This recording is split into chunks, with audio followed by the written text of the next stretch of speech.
I have a professional runner who has an injury going on 2 years, and it's not a painful injury, but when he's running, he's constantly aware of the fact that the left foot favors supination. And so one of his goals is to have normal mechanics of the left foot restored and be able to run without the awareness of those altered mechanics. And so we did a whole body evaluation, and he's very strong. Usually you'll have some inhibition of muscle strength, but his muscle strength is normal in the left foot and ankle musculature. He certainly would have an endurance deficit, which he actually mentions as well. That would make sense. We would expect him to have some balance deficit, and we tested him, and he actually does really well standing on the left foot. And he does, however, the upper body deviates to the left slightly. So one of our goals of treating him will be to resolve that. And of course, you know, it would be appropriate to do much more advanced balance challenge. But for our purpose today, we just did the quick screen there. Although we've been evaluating him for an hour now. So there's so much you can do in an hour, and doing advanced balance stuff was not something we did.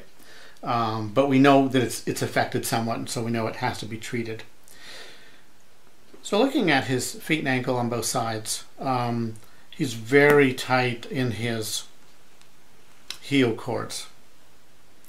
And when I passively test him, I don't quite get to neutral. Now when he actively dorsiflexes, he takes a slightly different route, deviates a little bit medially, and he can get to neutral or perhaps 5 degrees of dorsiflexion. And it's fairly symmetrical on both sides. There's probably a subtle difference, but he's tight on both sides, and I think that treating both sides makes sense. Now he does have greater mobility deficits with passive motion testing on the left lower extremity, but one deficit we did note is that he lacks superior glide of the fibula on the right side. The injured side is the left side. So we definitely want to restore this, because the fibula being it's functioning in its end range of inferior glide, and that's going to favor supination, and it's going to favor plantar flexion, of course, a component of supination. He has greater motion deficits on the left side that we'll show you in just a minute, but I also want to point out that big toe extension is only about 30 degrees, maybe 35, and those are equal on both sides, but I would like to increase that.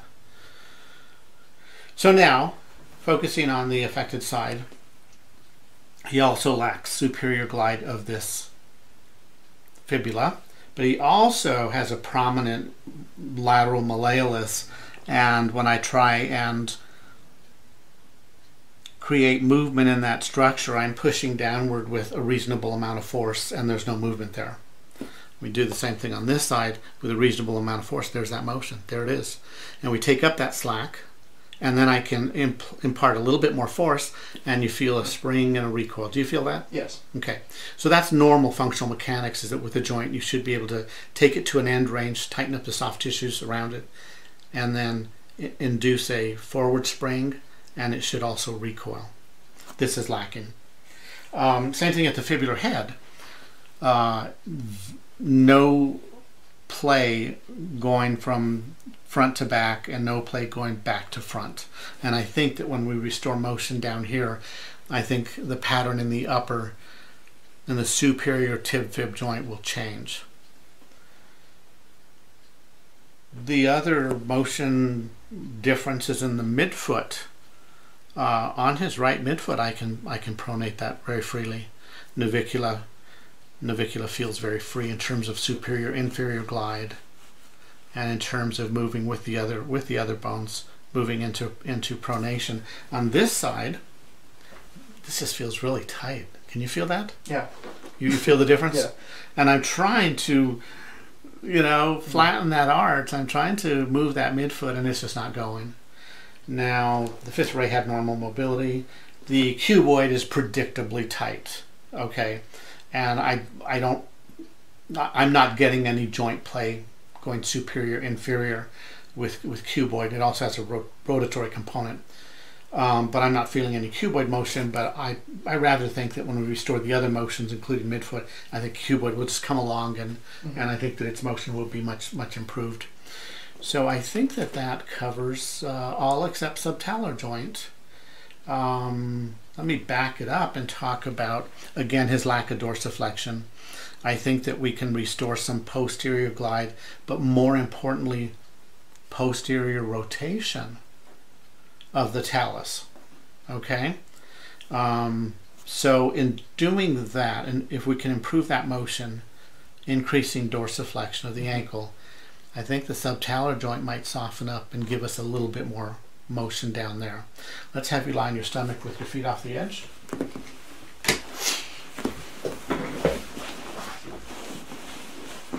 Okay, so this is left side, this is the affected side.